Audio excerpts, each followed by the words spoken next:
All right, guys, we're at the shop the next morning. We're ready to pull the heads off. But first, we need some Cracker Barrel.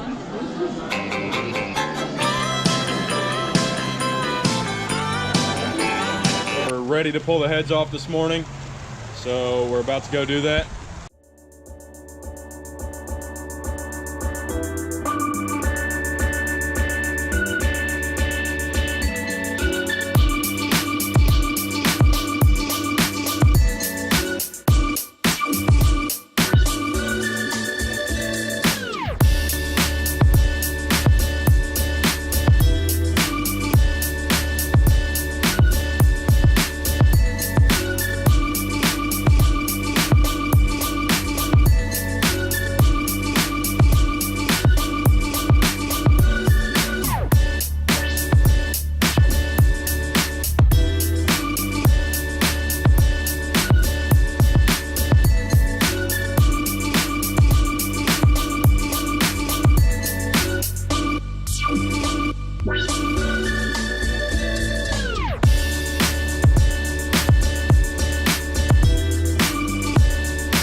So we got the heads off, just pulled them, got the light on this side so we'll be able to see.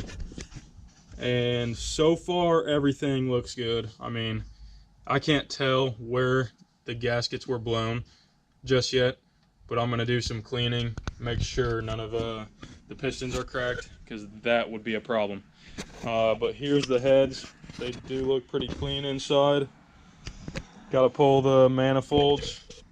And I'm gonna probably set them in like some purple power, just let them soak for a couple days before I put them back on, so they're pretty clean. And then we're gonna pull the passenger up pipe, replace that with an LB7 up pipe, and that will go along with the EGR delete that I put on. But so far I'm stoked. We got the heads off today, and I guess you could say we're halfway there, but what really matters is everything going back together. So if you guys want to see all that, stay tuned to Nasty Nate. Subscribe.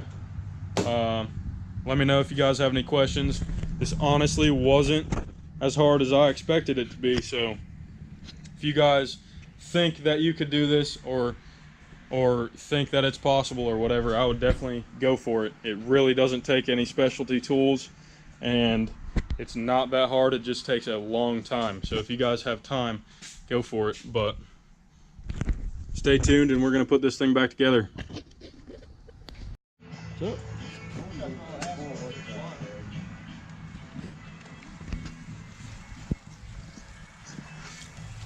this chicken gonna take 8 years to cook. no, 6 months. This now looks like a jackass with a flashlight. We got wieners cooking. A bunch of Bush's baked beans.